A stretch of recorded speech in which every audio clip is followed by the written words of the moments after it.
there's the secretary theorem. I don't know if you know that one Is in that computer science. after you've done this many people, pick Correct. the best one of the next however many? That's right. Yeah. Yeah, the secretary theorem is this computer science professor is trying to figure out how much time he should spend interviewing secretaries and then how long to keep the secretary.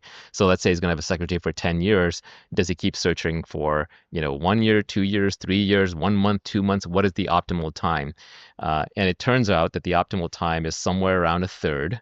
About a third of the way through, you take the best person you've worked with and try to find someone that good or better. Mhm. So that by the time you've gone about a third of the way through, you have seen enough that you now have a sense of what the bar is. Mhm. And then anybody who meets or exceeds that bar is good enough. Mm. And this applies to dating, this applies to jobs and careers, this applies generally.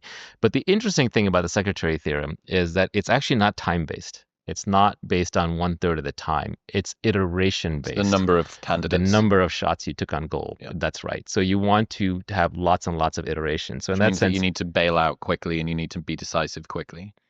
that's right. You need to take opportunities quickly and bail out quickly. Correct. Like if you go back and you look through failed relationships, probably the biggest regret will be staying in the I relationship didn't after you knew leave it was over. sooner. Yeah. Exactly. You should have left sooner. The moment you knew it wasn't going to work out, you should have moved on. So in that sense, I think Malcolm Gladwell popularized this idea of 10,000 hours to mastery. I would say it's actually 10,000 iterations to mastery. It's not actually 10,000. It's some unknown number, but it's about the number of iterations that drives a learning curve.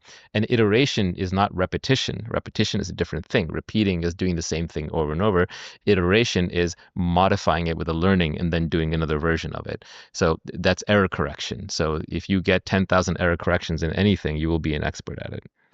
비즈니스 세계의 대가들은 성공의 기준을 시간으로 잡지 않습니다. 물론 그들은 수많은 시간을 투자하지만 그 시간들은 반복 횟수를 늘리면서 생긴 부산물에 불과하죠. 대부분의 성공한 사업가들은 수십 개의 아이템을 만들어보고 실패하고 오류를 고치는 과정을 거칩니다. 그리고 그런 과정 속에서 몇천 시간, 몇만 시간을 사용하죠. 이렇게 사용된 시간은 하루 종일 비즈니스 책을 보면서 구상을 하는 사람들의 몇천 시간과는 질적으로 완전히 다릅니다. 실패와 경험을 통해 쌓은 데이터는 이 세상에 존재하는 수만 가지 변수들 그리고 패턴들이 들어가 있지만 책과 사고 실험만을 통해 쌓은 데이터에는 그런 게 없으니까요. 그래서 수많은 미디어에선 성공한 사람들의 시간의 스포트라이트를 비추지만 더 중요한 건 반복 횟수입니다. 예를 들어서 스페이스X는 2024년 한 해에만 약 138회의 로켓을 발사했습니다. 이는 주 평균 2.65번인데 말 그대로 밥 먹듯이 로켓을 발사한 거죠. 반면에 세계 최초의 인공위성을 쏘아 올린 러시아의 대표 기업인 로스코스모스는 2024년에는 단 17회만을 발사했습니다. 그리고 유럽의 대표 기업인 아리안스페이스는 단 3회 발사에 그쳤죠. 스페이스X는 이 둘의 발사 횟수를 합친 것보다 약 7배를 더 많이 발사한 겁니다. 물론 이게 발사체를 회수하는 기술 덕분에 가능했지만 그걸 감안하더라도 엄청난 횟수임에는 분명하죠. 신기한 건 많은 대가들은 비슷한 사고 모델을 공유하고 있다는 점입니다. 샘 알트만은 그의 블로그에서 반복 횟수의 중요성에 대해서 이렇게 말합니다. 빠르게 반복되는 팀은 대부분의 실수를 극복할 수 있다. 속도가 붙으면 틀릴 수도 있다. 괜찮다. 전략은 10년 단위로 짜되 몇 주 단위로 점검하라.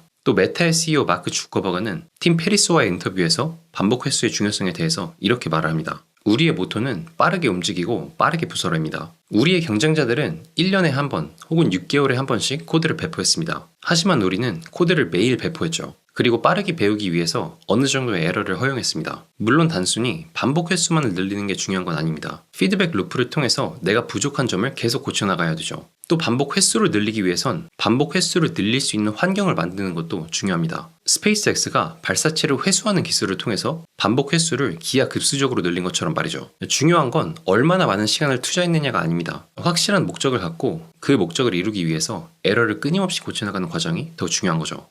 오늘도 시청해주셔서 감사합니다. 유바!